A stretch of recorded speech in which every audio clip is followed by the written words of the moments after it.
Hi everyone, welcome back to GIS 305. This video is part 2 of our week 1 lecture. Today we will go over a number of definitions to get started with and then talk about the history of remote sensing and look at a few examples of remote sensing application and uses with nice images to look at. So I will cut myself out here of this video and we will go to our lecture.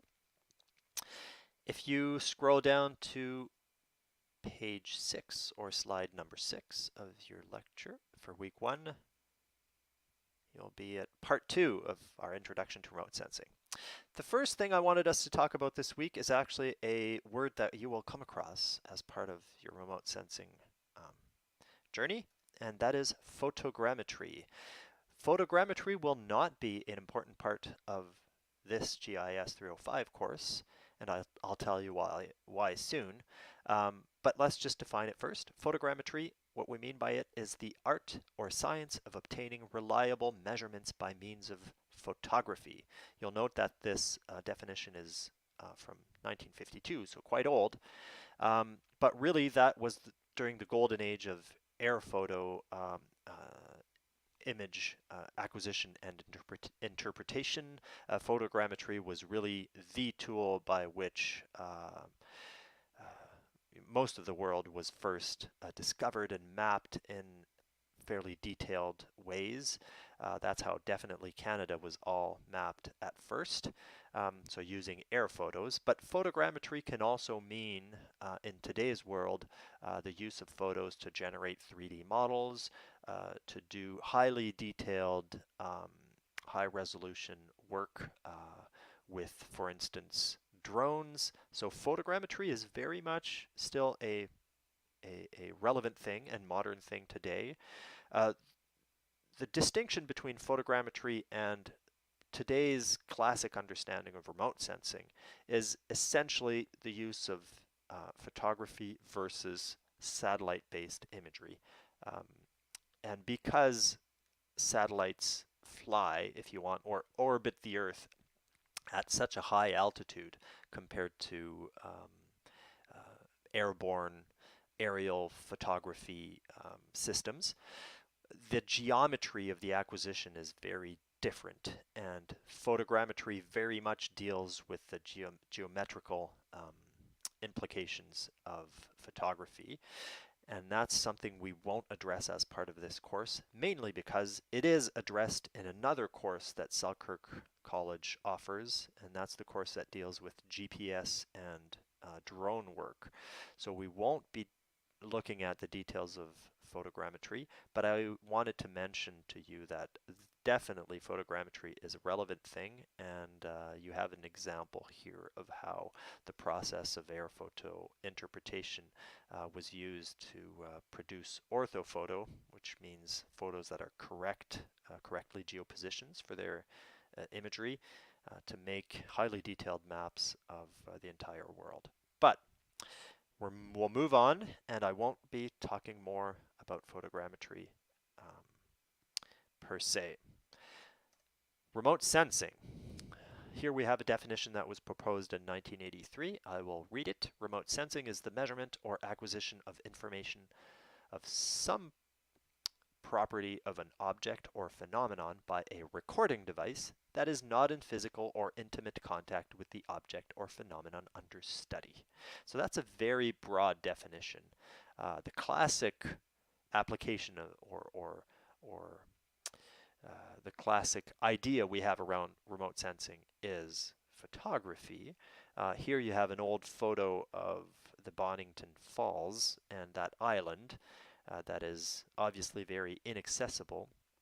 And until photography became available, there was very little way for humans to make a detailed description of a place such as this island, whereas once photography became available, when we talk about measurements and acquiring information and communicating information, a certain number of things become possible. This photo is just an example.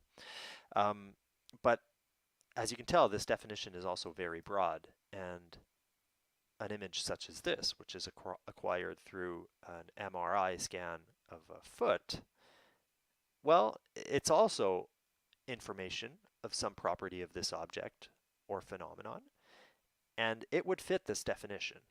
We'll see that this is not what we'll be dealing with in our remote sensing course, but classically speaking, this is an application of remote sensing, as is, for instance, this image of a weather pattern at a very large scale um, that is derived from the signal that is obtained from a radar antenna.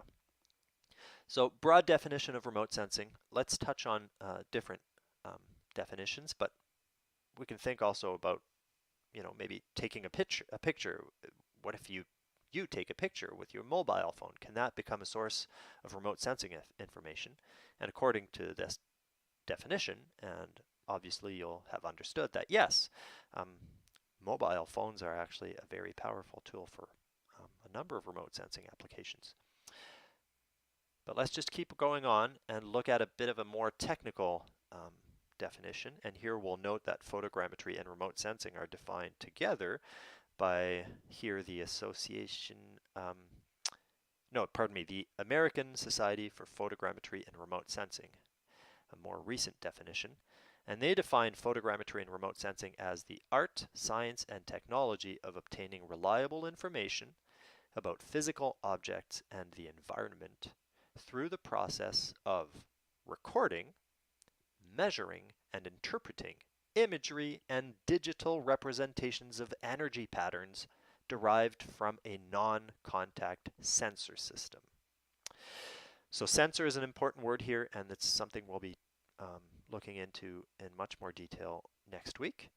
But I also wanted to demystify maybe what we mean by digital representations of energy patterns, and I'll just give a couple examples. Here, if you beam a radar signal into the ground, certain radar signals that are called ground penetrating radar will reflect that kind of energy back to the sensor and allow you to make digital representations of these patterns. So this is an example, ground penetrating radar to study the structure of soil and underlying geological formations. Another example would be sonar. Here you have an image of the Franklin ship that was discovered not too long ago by Parks Canada in Canada's Arctic water. So using sound waves beamed down towards the ocean floor, if you record the energy patterns that are reflected back with a given sensor, you can maybe argue that this is also a digital representation of energy patterns. And that's often what we will be referring to as images or imagery in remote sensing. But really what they are digital representations of energy patterns. Now we have a slightly easier definition to swallow here given by the USGS that we'll also look into. Remote sensing is the process of detecting and monitoring the physical characteristics of an area by measuring its reflected and emitted radiation at a distance from the targeted area. So different words, but they kind of mean the same thing here. The definition given by the USGS is a bit more mapping focused, as you can tell. And here they talk about reflected and emitted radiation. Really what this means is very much the same as the energy patterns that were referred to in the previous definition, and we will look at this at length again in next week's lecture.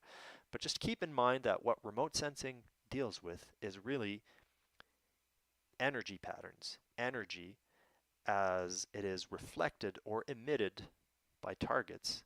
In our case, mostly areas, because we're thinking, the classic applications of remote sensing in GIS. But it's all about radiation, light waves, and energy. Okay, here I enjoy this example. This is the first ever recorded photo. It was taken in 1827 in France, and really all it is it's a recording of radiation, in this case visible light, that is reflected off of the targets in this scene. And because it is recorded nearly 200 years down the road today, we can still very much appreciate a certain number of things that were present in this scene almost 200 years ago. Another example, again, this is reflected radiation, reflected radar signals off of clouds, describing weather patterns at a very large scale. And again, this is fairly old technology, but it's a classic, very classic application of remote sensing. The early years of remote sensing, as you will have understood, are they shortly followed the invention of photography. Photography was invented in the first half of the 19th century, but really we have to wait until cameras can be taken up into the air before we can talk about really the birth of remote sensing. So the early years from, let's say, the second half of the 19th century were the time when there was a fair bit of exploration with photography. And one of the things that was done by this guy, who liked to be called Nadar, he's a tinkerer, and he flew air balloons, and he also took cameras up into the air and started taking the first images that humankind ever got from a bird's eye view of places like Paris. That's an image you see on the lower right here. And this was really a revolution in how you could appreciate landscapes in ways that had, were providing perspectives that really had never been explored before.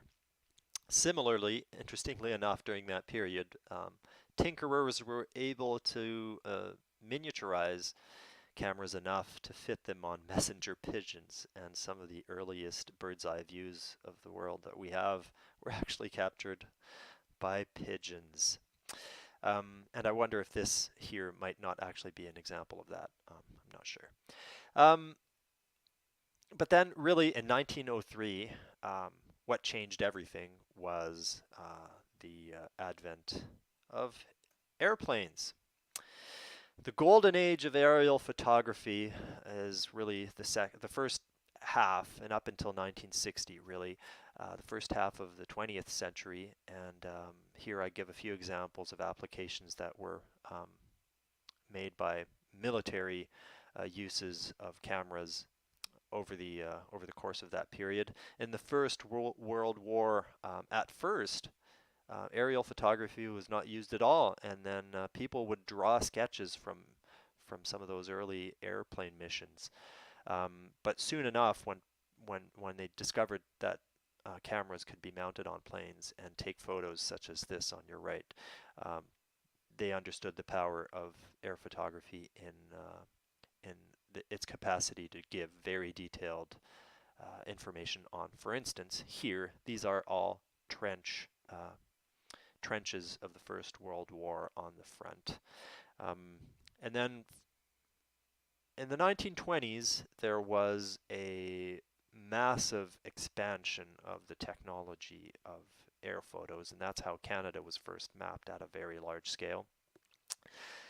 And then as these technologies evolved through the Second World War and then the Cold War, more and more fancy aerial photography applications were being developed.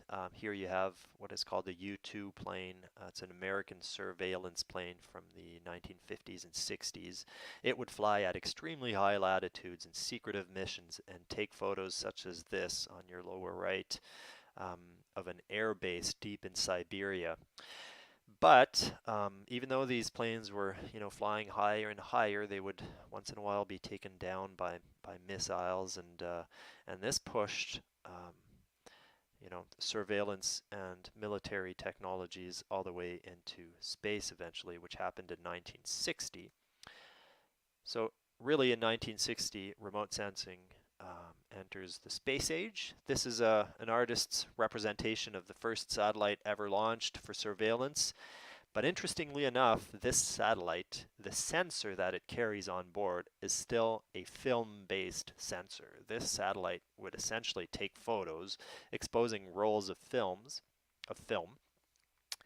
and spitting them out once they were exposed to be retrieved, funnily enough, by top secret missions that would try and snag these rolls of these little capsules that you can see here out of midair.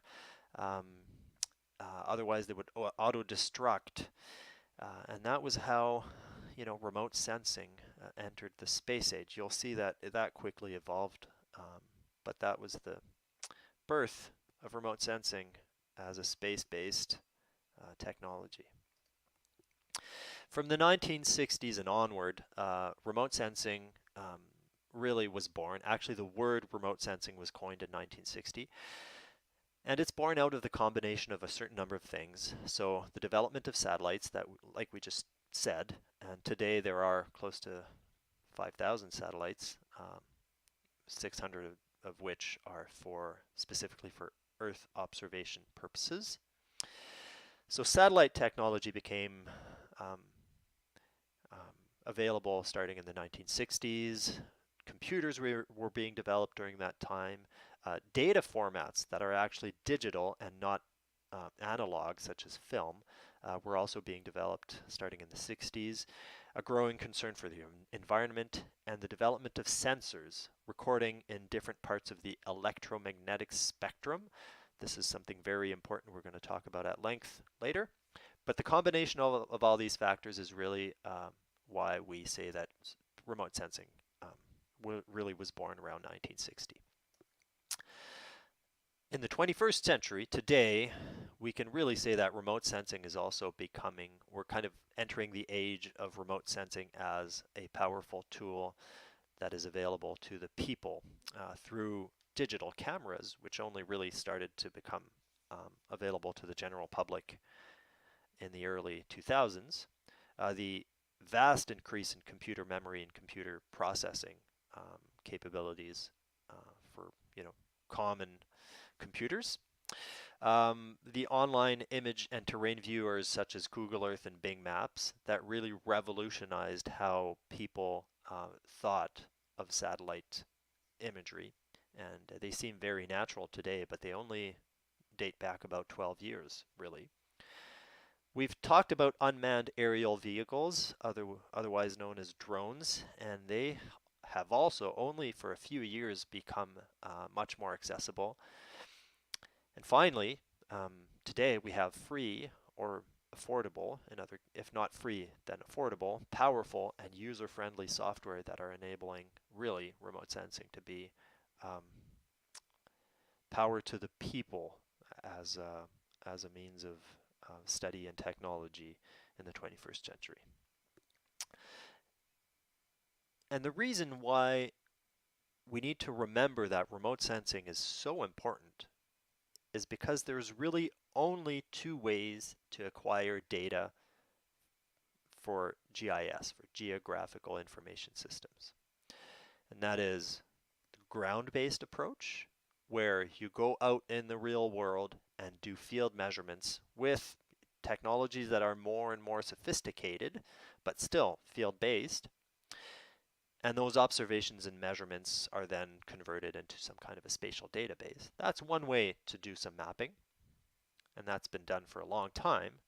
But really, the only other way is the remote sensing-based approach, where the real world is approached through the use of sensors to produce imagery that is then used for observations and measurements and generating spatial databases. So just keep in mind that there's these two large fields of GIS. There's ground-based measurements, and then there's remote sensing.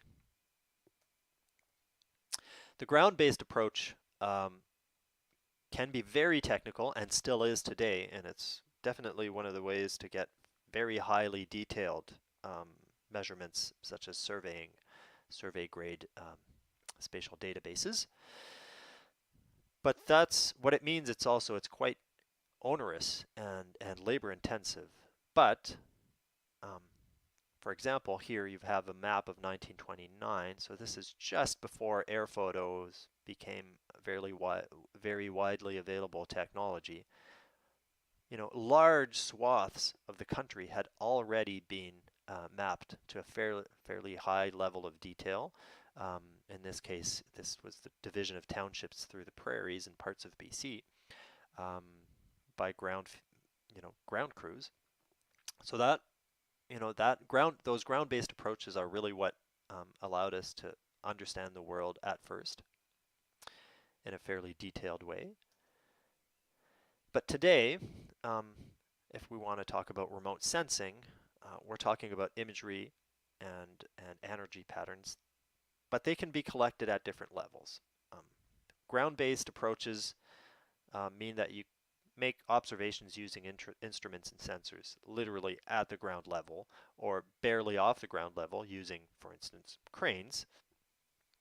Drones have now become a huge way to do some remote sensing. And then you'll hear about airborne remote sensing and spaceborne remote sensing. So you can have low altitude data, high altitude data, and satellite data. So the notion of platform, and this is an important word, is that you have sensors that are mounted on some kind of a device. Here the sensor in the case of the drone would be, for instance, a GoPro camera. It could be a different camera, it could be a very specific remote sensing camera, but the camera is the sensor, or the sensor is in the camera, and the platform is the drone. Platforms can be planes, can be cranes, can be satellites, but here just know that there's these different levels of remote sensing platforms. In terms of applications, well, they're they range very widely. Remote sensing applications in the physical science and biological science and social sciences. You can talk about ecological sciences, geological, water sciences, oceanography, forestry, agriculture, meteorological applications, urban planning, mapping, disaster and many more. Here there's a link in your lecture if you want to look at 100 remote sensing application and uses. It's kind of it's a fun list to kind of scroll through. Feel free to look at it if you want. And now I will go over a number of applications with a few images that we can discuss. So, weather forecasting was one of the earliest and most useful, to this day, still one of the most useful applications of remote sensing. Here we have just an example of how Hurricane Jose can be seen from space using satellite imagery and using highly detailed measurements from this MODIS satellite. You can get fairly detailed measurements as to the properties of the weather system that is coming through, and this is really the basis of a lot of work done in forecasting and climatology. So weather forecasting, huge application of remote sensing. Digital elevation models or bathymetry models, which are water depth models. There are today satellites that are specifically designed to interpret, to measure the height of land and height of different targets. And today we are able to map at a very highly detailed level the entire Earth's surface for its elevation using remote sensing methods. Biophysical mapping and species mapping. Here, for instance, a wetland in Australia was mapped to a certain level of speciation, and remote sensing applications can also be used to derive a number of index, such as this is a classic index, the leaf area index, and biomass indexes. These are all measurements that can be made, and we'll probably play with some of these in the last part of this course.